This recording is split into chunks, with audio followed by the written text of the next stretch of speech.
Hello, everyone. I'm Elise Bennin of marketing-mentor.com, and welcome to the June 2021 office hours for the Simplest Marketing Plan. And I'll tell you what's on my agenda today. First, I want to warn you that my birthday is 2 weeks from today. And if you've been on my list for at least a year, you know that I use my birthday as a marketing tool, and I encourage everyone else to do that too. In fact, Lauren Wickware is doing that on Monday, and I'll be showing you an example of her birthday newsletter. And usually I put on a big sale for my birthday, and I will be doing that again this year, but I'm also introducing a brand new download called Worth It: How Getting Good at the Money Conversation Pays Off. So watch for that. I'm going to have a special discount and offer for y'all, SMPers, as I call them. So today I want to focus on email newsletters, and I'll show you some examples. We'll talk about what the heck is an email newsletter. And then around 20 after, I'm going to introduce Wendy Jacobson, who is a copywriter. Her company is called Incredible Content, and she's going to give a short excerpt of a presentation she's giving on effective case studies.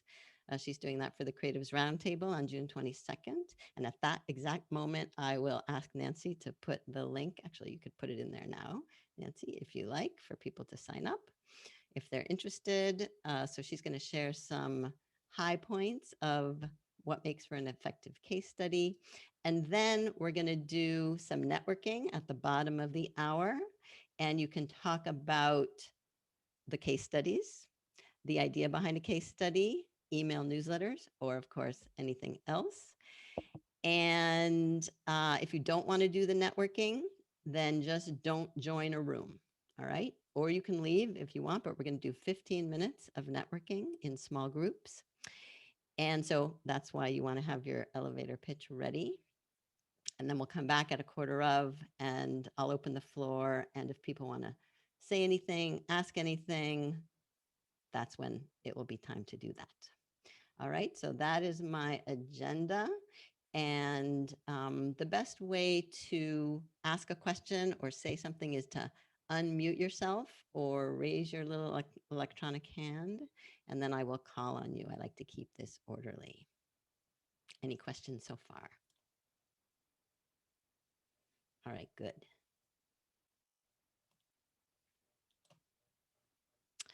All right. So, email newsletters. I'm going to start again. So today I want to talk about email newsletters, and I want to begin by putting the email newsletter in the context of the Simplest Marketing Plan. So I'm going to share my screen and show you an excerpt. You should all have this. I hope you're using it. But this is the Simplest Marketing Plan, the monthly planner. It's in all different versions. It's got some instructions in case you're not using it yet and aren't sure how.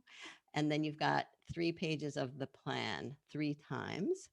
So the newsletter is one of the 3 main marketing tools. And so it comes on the 3rd page after strategic networking, after targeted outreach. And the email newsletter is the content marketing piece, high quality content marketing that speaks to the needs, the goals, the pain points of your ideal clients. And I like to say, if you do nothing else, please do an email newsletter, because that's the way you stay visible, stay top of mind to your network, the people who already know you exist, the people you've been in touch with over the years, even perhaps. And I can tell you that a lot of y'all I know have been on my newsletter list for many years. And hopefully you appreciate it. Hopefully you value it. The idea is to just stay top of mind and keep providing value and keep building the trust. So that is where it belongs in the Simplest Marketing Plan. So I want to do something interactive. And the question is, what is a newsletter? Because when I sent out my own newsletter, my quick tip recently, and I highlighted 2 what I called super simple email newsletters, a couple people wrote back and said, this one is a newsletter, but I don't think that one is. And so since then, actually, several people have been questioning what exactly is a newsletter, and pointing to one thing here and saying this is and this isn't. So I thought it would be an interesting exercise to see what y'all think about a variety of newsletters that I'm going to show you. And we're not going to read them all. Obviously, we don't have time for that. But by looking at it, I want to do not a poll per se. I think that'll be a bit too high tech, but just like raise your hand if you think what I'm showing you is a newsletter.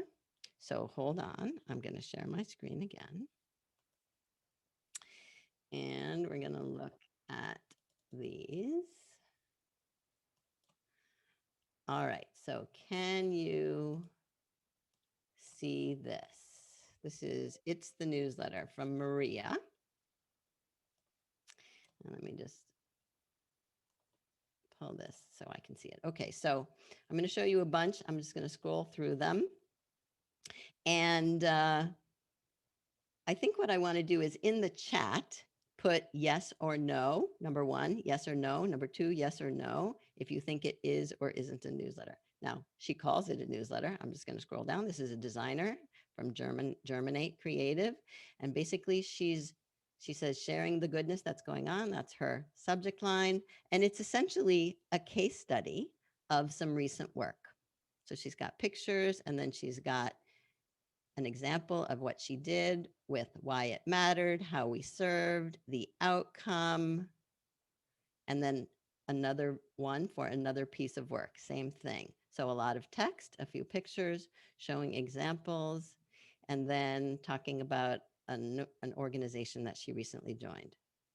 And then about her and the call to action, get in touch. So number 1, is it a newsletter? Yes or no? Put that in there. I'm going to go on to number 2. This is Lauren. Lauren is with us today. Lauren Wickware. Her birthday is Monday. You can say happy birthday to her. Very different approach, right? Also a designer, though. So it's called Future Fantastic. The tagline, inspiration, musings, and unique finds, a peek into what I'm reading, posting, thinking about, and looking at. That's consistent from one to the next. But she has this layout and format, which is very visual. She's got a quotation. She has a little bit of text talking about the fact that it's her birthday. This is a sneak peek at Monday's newsletter, by the way. And then she has another quotation and just little bits and pieces about different things, including she's looking forward to the National Museum Publishing Seminar taking place online from July 7th to August 17th, where she will be participating in one of the panels. So she's announcing something that she's doing in her market. And then here's a piece of work. And then a little bit about what she does. So number 2, is it a newsletter? Yes or no? Number 3, a copywriter. I'm going to show you 2 copywriters. So this is Deidre Rienzo from Connect with Copy. Very short. Dear Elise, Cannoli is not a guard dog, despite the 3 barks she once gave the meter reader. Last summer, she got spooked by a contractor and fell in the pool. Then she started swimming, but I realized that until Cannoli knew where the pool steps were, she couldn't get out. Yikes. So, of course, I made it my mission to lovingly throw her into the water in different parts of the pool and guide her to the steps. Back on dry land, she would give me side eye for interrupting her sunbathing, shake joyously, and rub herself in the dirt, one of her greatest pleasures. This summer, we'll be having more lessons on pool egress. Get ready, Cannoli, summer's coming. The point, if you're writing your web copy and can't find the stairs, swim this way. Or if you need me to throw you in the pool with love, I'm pretty much an expert. And then here's a picture of the dog. and then a little bit about her with her call to action. So number 3, is that a newsletter? And one other copywriter, oh no, that's not the copywriter. Hold on. Oh, I forgot. Here she is, Holly Morris. So her newsletter is called Holly Here, a newsletter for travel, tourism, and more. And if you have comments about why you think one is or isn't, and what about one is or isn't, I'd love to see those in the chat as well. But again, copywriters have the right to include a lot of text in their newsletter, not that designers don't, or even coaches and consultants. But I think it's really interesting here. Holly, this is not a picture of Holly. This is a picture of someone she interviewed for her newsletter. She's using the advanced content marketing strategy that I call the interview strategy, where she interviewed someone who, in the hospitality industry, which is her target market, went through COVID, like all of us did, and survived, and then shares what she learned along with some of the lessons. So here are some insights, and she's passing that along. And this she also published on her LinkedIn profile, by the way, and then also pitched it to the local Chamber of Commerce, where she lives in Florida, and they immediately accepted it, which I think surprised her. Right, so is this a newsletter? Number 4. Yes or no? And then she's got, so what does all this have to do with me, a copywriter for travel and tourism? She tells you why, and then here's her call to action. And then let's just end with one other one, which is mine. Oh, no, that's not mine. Go over here. Here's mine, which hopefully you recognize. This was one of my recent ones. And it's got a picture of a video. And if you click on it, then you'll watch the video, but it's really short. I think it's a newsletter, right? A really simple message today. You don't even have to read it. Watch the video. It's about email newsletters. And then I always share some resources and I promote my simplest marketing plan. And mine are getting shorter and shorter, simpler and simpler. All right. So what is and isn't a newsletter? I can't wait to read the chat. Obviously, I wasn't reading it while I was talking, but we have a few minutes. So raise your hand if you'd like to comment one way or another, if you have an opinion about not all of those, but one or two of them that you think isn't a newsletter. Actually, I'm very curious to see what people think isn't a newsletter. So raise your hand if you want to say something. Laura, go ahead. I think that newsletter number 4 is more suitable for a blog post based on my own experience of wanting to skim through newsletters and click on links for articles that I want to read more in depth. Okay, thank you, Laura. Danielle, talk to us. So I thought most of them, yes. Deirdre's to me, and even yours, almost more email than newsletter. Like, and I don't know, because I call it an email newsletter. So it is almost, I mean, it is the same thing, but it almost felt more like a quick communication than a newsletter that was informing on something or talking about a specific thing. So it's a quibble, but that was my thought. Interesting. All right, and let me then actually give you my definition of an email newsletter before I'm going to move on and hand it over to Wendy to talk about case studies. I think I have a 3-point definition. An email newsletter is useful information that you send regularly, number 1. It is more letter than news, so personality, bringing your personality into it. And hold on. It is generosity as a marketing tool. You are using generosity to share what you know, and especially what you know about what they may need as a marketing tool. And you're not overtly selling something, because there's a lot of email out there, right, that is sales messages. And that's not at all. To me, that is definitely not a newsletter, but I'm very liberal and open about, not open, but very liberal in terms of what is a newsletter. My definition is very liberal. So We're going to move on from here, but thank you all for participating in that. And if you have questions or other thoughts, please do put them in the chat. I will be looking at it while y'all are networking. And I saw, Amy, you wanted to say something, but please hold that for when we come back. All right, so now we are going to move on to part 2. And Wendy, are you ready? Unmute yourself, Wendy, if you would. I am ready. Can you hear me? Excellent. All right, hold on. I'm just going to introduce you briefly. Yes, I see you. I hear you. So Wendy is a copywriter in one of my small coaching groups, and she is in the process of narrowing her focus toward case studies. And she is giving a presentation, as I said, on effective case studies on June 22nd for the Creatives Roundtable. So I just wanted to give a little heads up about that and have her share a little bit of what she's going to present. So go ahead and take it away, Wendy. Thank you. Thank you, Elise. Thanks for having me. Any day to talk about case studies is a good day. So I'm happy to be here. As Elise mentioned, I'm a content writer in Minneapolis. I help my clients with website copy, articles, and case studies. But since I love case studies so much, I am trying to focus more on case studies. And another reason, other than loving them so much, I feel that there is room for improvement with case studies on how to really take your case study and make it a kick-ass case study. And I base this on conversations that I have with my clients, as well as looking at company websites and the case studies that they may post.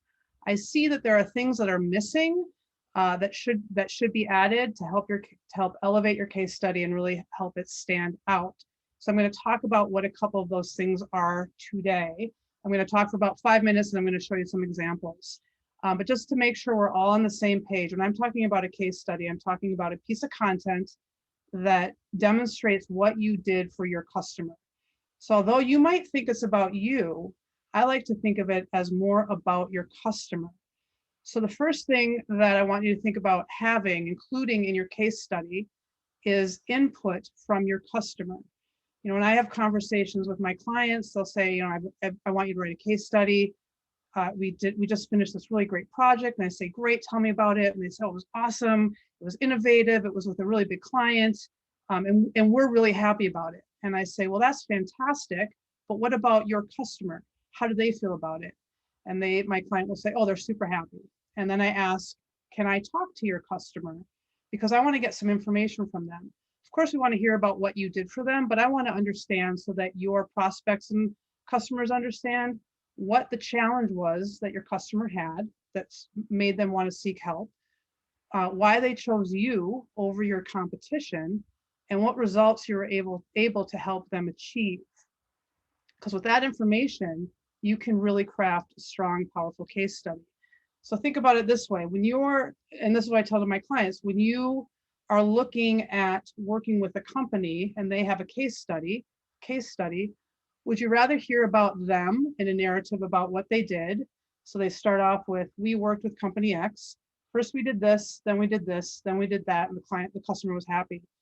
Or would you rather hear it from their customer's perspective and how that company helped them achieve the results that they're looking for? And I hope that you chose option number 2. So first thing to make a case study effective, customer input. Now you might be wondering, how do I get this customer input? You simply ask for it. So at the end of the projects, ask your customer if they'd be willing to spend 30 minutes with you to answer 3 basic questions that you will send to them prior to the interview. You can do it over the phone, via Zoom, in person, whatever works for you. And the questions are what I already said. You know, what was their challenge that made them want to seek your help? Why did they choose you over your competition? And what results are they enjoying because of your work? 9 times out of 10, they will spend more than 30 minutes with you and you will get a wealth of information. Okay, so that's number 1. Another thing that you want to do that I want to talk about today to craft a really effective case study is frame it like a story. Why? Well, as humans, we communicate through stories, and we have been for over 20,000 years. Additionally, science says that when you read a story, watch a story, listen to a story, your brain reacts chemically. Your brain releases different chemicals based on what's happening in the story. For instance, if it's a tense moment, your brain will release cortisol, which is a stress hormone, to help you focus. When you see something cute and cuddly, your brain will release oxytocin, which is a feel-good chemical to help you connect and empathize. And when you're at a happy ending, your brain will release dopamine to help you feel hopeful. So you want to create a chemical reaction in your prospect or client's brains when they read your case studies, don't you? I mean, I think that's pretty powerful. And so to frame your case study like a story, you simply follow a story framework. All stories have a beginning, middle, and end. So the beginning of your case study sets up the situation, who your customer is, what they do, and what their challenge was. The middle of your story talks about why they chose you and the solution you offered. And then the ending talks about the results you were able to achieve. It's all happy and the dopamine is being released. Now, what you do though, is you sprinkle in all that customer input that you got before to create a really compelling story told with or through the eyes of your customer that helps your prospect or whoever's reading the case study relate. Stories are super powerful because they're relatable and they help the person who's reading that story see themselves in your customer's shoes. They don't want FOMO. They want the same results that your customer had, and they will call you. Okay, so that is two of a few other things that you can do to, or think about when you craft your next case study. Now I am going to share my screen and show some examples. Let's see here. Okay. And we have about 3 minutes for that one. 3 minutes. Okay, can you see my screen? Yes. Okay. So Instant Teams, full disclosure, they are a client of mine. They build remote teams on demand. And remember I said I look at websites and check out what case studies they have listed on the website. They have a bunch of case studies, and truth be told, they all pretty much suck. They did hire me to help clean them up. But this is one of their case studies, and really what it is a long testimonial. First of all, there's no title. All case studies should have a title. And this is a long testimonial. It does have, beginning, middle, and end, kind of. It does kind of tell a story, but doesn't really speak to the pain point that the customer was really having, why they use, for instance, a company like Instant Teams rather than hire directly, how Instant Teams was able to help them other than providing a writer. And so if you have a testimonial on your website and you call it a case study, it is definitely not a case study. Here is a case study, another case study that's much better. This is a company, Brand Grip. The company is Blue Leads, talking about Brand Grip, that has a nice title. They frame it like a story with the beginning, who they are, the problem, that's the middle, and the solution, also kind of the middle. This company wanted to increase, they were going to a trade show and they wanted to get leads to sign up for a clinical trial. They're a medical device company. So they lay out their case study very nicely in a story format with lots of graphical images. Now, all case studies don't have to be as complex or long or as beautiful as this, as you'll see in one more example. But they really laid out what they did nicely, the results, which is the conclusion, which includes, unfortunately, it's not showing up here, but a video from the client, just a less than 2-minute video, and also graphically how they were able to help their client, and also include a call to action. All case studies should include a call to action. All right, one more. I don't know if can you guys see this PDF, or do I need to unshare my screen? No, we cannot. All right, hold on. I will share again. All right. Last example is another case study. This one I did for a realtor. I know there's lots of designers in the audience who are probably cringing at how beautiful it looks, but all case studies don't have to look beautiful. They just need to really compel what you did to help your customer and the results. And here you'll see there's a title, and it's set up just like I mentioned, with a situation about a family who wanted to buy a new home in a couple of years, but they wanted to sell their home and build a new home. They weren't sure they could do it with the market as crazy as it was, and how Michael helped them. And the result, they were able to sell their home for $25,000 over asking price very quickly, rent back for a couple months, and buy a lot and build a new home. So also includes a call to action at the end. So again, case studies, customer input. And you'll see this has customer input with call out quotes, as well as quotes within the story itself from the customer, and then frame it as a story. I want to be cognizant of time, so I'm going to stop sharing my screen. If anyone has any questions, please feel free to connect with me on LinkedIn. I can also put my email in the chat if that's okay with Elise. Yes, absolutely. Excellent. Thank you, Wendy. Thank you so much. And if people have questions or comments, put them in the chat also, and we can discuss them at the end when we finish the networking. And thank you, Nancy, for putting the link in there if you want to learn more about case studies. All right, now, hold on, do that. All right, now we are going to move on to the networking. All right, welcome back, everyone. And so now I'm going to open the floor, and we can talk about anything, but maybe case studies and maybe newsletters. And I would just start by saying that case studies about the work that I do are one of my most effective marketing tools. But I think the important thing about case studies is that it has to be at the right moment in what they call the buyer's journey, right? Because some people say, oh no, a case study, it's too long, no one's going to read it.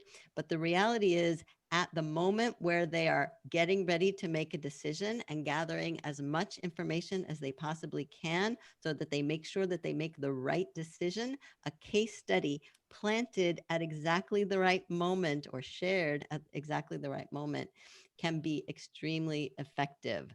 So I would love to hear how people are using case studies. If they agree with me that it's effective. When is my birthday? 2 weeks from today, June 25th. You'll hear all about it, I promise. All right, so I see Nancy has her hand up. So if you do want to say something, go ahead and raise your hand or unmute yourself, and I will call on you. So Nancy, talk to us. So I do have case studies on my website, which I'm trying to make longer because every time I go to do something, I am told by the website that they are too short and Google will not pick them up. So that's another reason to flesh them out, like Wendy said. Yes. I think that they're great to have. They do take a while to get to, and I call them the biggest pain in the ass of anything that I have to do, but I think they're really important, and people have pointed to them when they've called me to discuss working with me. Excellent. Yeah, me too. I have that same, like, oh, I really related to that one. I totally understand. And that's why, you know, the fact that what you're supposed to emphasize is their situation. And I think especially their problem, even more than the results. I think people get too caught up in, but I don't have results. I don't have the solutions. I don't have the metrics. That's okay. As long as they identify with the problem you're solving, to me, that's really the most important thing. So Laura, what would you like to add? Uh-oh, did we lose Laura? Yeah, rookie mistake. I would like to add that case studies are super helpful when you're developing content for presentations. They humanize data. They enable the audience to understand what you're talking about, especially if it's super complicated or something that is not an everyday occurrence in somebody's life. It is another form of storytelling. And as our speaker noted earlier, that storytelling is a very effective means of communication that stimulates the brains in ways that visual communication does not. Excellent. Thank you, Laura. And I would just add that, oh, and I want to remember that Amy wanted to say something. So Amy, unmute yourself if you do want to add something. I want to make the connection between case studies and newsletters, because as one of the ones I showed you from Maria from Germinate Design, she basically included 2 case studies in her newsletter as her newsletter. And I think that can be very effective. And there was one other thing I wanted to say, but I've forgotten. So I'm sure it will come back. So Amy, did you want to add something from before? No, that's fine. I got it out during our breakout session. It's out. Okay, good. Good. All right. Anyone else want to comment on case studies or newsletters? If so, raise your hand or unmute yourself. Or about the simplest marketing plan, right? Anything about how you're using it? Is anybody using it? A few people nodding.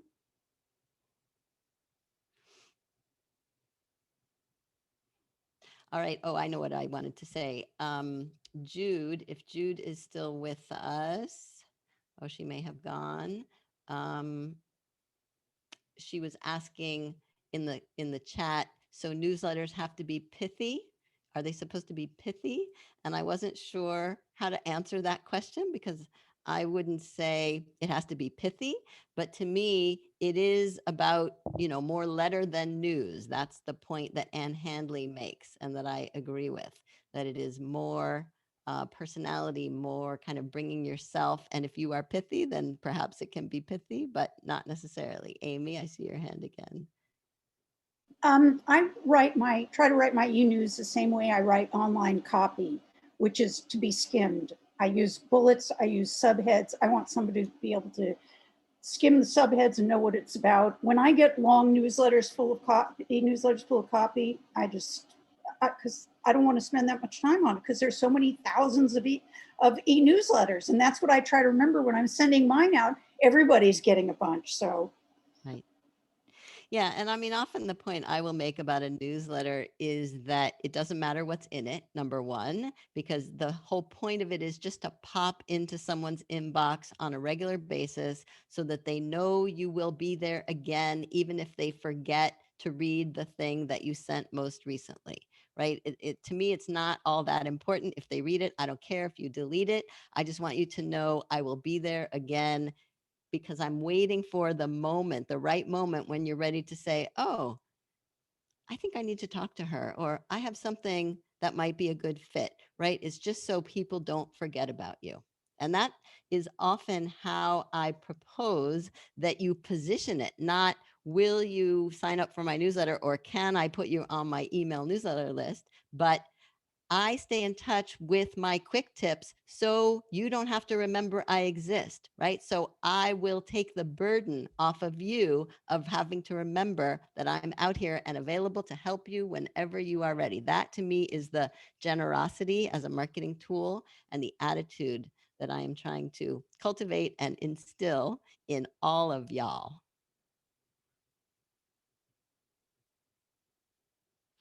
I'm looking at the chat. Any more comments again about newsletters, case studies, or anything else? Because otherwise I'm going to start promoting stuff. I'll start now. There are three things that I want to share. One is a mini marketing retreat. If you are not really using the simplest marketing plan yet, we're only halfway through. And so I'm doing 2 half days, one or the other, mini marketing retreats to focus on the obstacles and getting them out of the way for the simplest marketing plan. So I included a link in the message this morning, but I will include it here again in case you are interested. It's not expensive, and it's either a half day on June 28th in the morning or a half day in the afternoon on July 16th. So if you're interested in that, the details are at that link. And I'm happy to answer questions about that. And then I also have one brand new thing. Some of y'all actually on the call are going to see this perhaps for the first time. July 20th and 21st, the Creative Freelancer Summit, coming back to how the Creative Freelancer Summit online. The early bird deadline is June 20th, I believe, although they'll probably extend it, just saying. But a bunch of really interesting speakers, including a panel of several people who are here on the call, basically sharing what they're doing that's working from the Simplest Marketing Plan. Stephanie Heeline, Kevin Kernan. I'm sure I'm forgetting someone else. If I am, tell me, but I think the two of you are here. So that's available to you as well. Any other questions or thoughts? Y'all are awfully quiet today. Oh yeah, Danielle, there's Danielle. Danielle is one of the speakers talking about how to build a personality brand. Yes, Kevin. Oh, can I comment on Anything. newsletters? Oh, what I was going to talk about, and I mentioned in my breakout session, was, I like to I keep it short in my newsletter and drive people to the content in the blog. And by the way, some people have said, that's not a newsletter. That thing you send, that's not a newsletter. I've heard that. They might say that. I thought everything was a newsletter, to each their own, but I like to create in my blog a library and a resource center for my clients and send them there. So, with the newsletter, once you send it out, they don't see it. It's kind of lost in their email. But if I can drive people to my website, or if they just happen upon my website, the longer version is there in a blog form. That's exactly. all. Yeah. And so that actually also kind of begs the question of what's the difference between a newsletter and a blog, right? Because your newsletter is 2 sentences, basically, that drives traffic to the blog. And you could maybe experiment, Kevin, with putting the whole thing in the email newsletter and then also on the blog. I would be curious to see what happens with that. I could do that. Yeah. I just always thought I'd tease them and then get them drive the traffic to the website. Yep. All right. Any final comments or questions? Don, I see you've unmuted yourself. Does that mean you want to say something?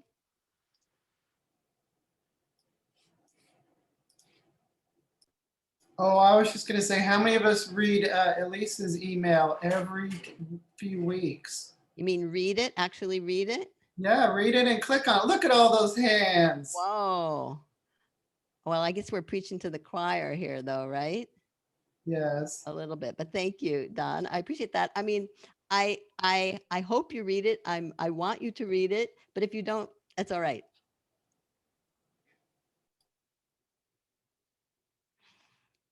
All right. Anyone else?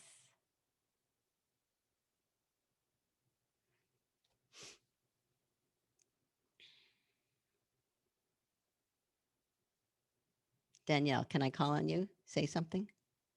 Sure. What do you want me to say? What are you thinking? I was just looking at my speaker thing and noticing that my business name is cut off on the page. So I was going to email you. We got to fix that. That's what I was thinking. No, I don't know. I want to wish Lauren a happy birthday. So nice. Yeah, I don't know. I have nothing. I have no thoughts today. I'm sorry. No it's problem. Friday. I'm having a hot flash. The world is wonderful. Welcome. Awesome. All right. Well, we can wrap up then. So thanks, y'all, for showing up. I hope it was helpful. I hope you learned a little something. I hope you got to meet some interesting people and stay in touch with them. And so the next time I'm doing this, the office hours is July 9th. So I will see you then, and I will definitely be in touch between now and then. All right. Thank you. Bye, everyone. Thank you. You're welcome.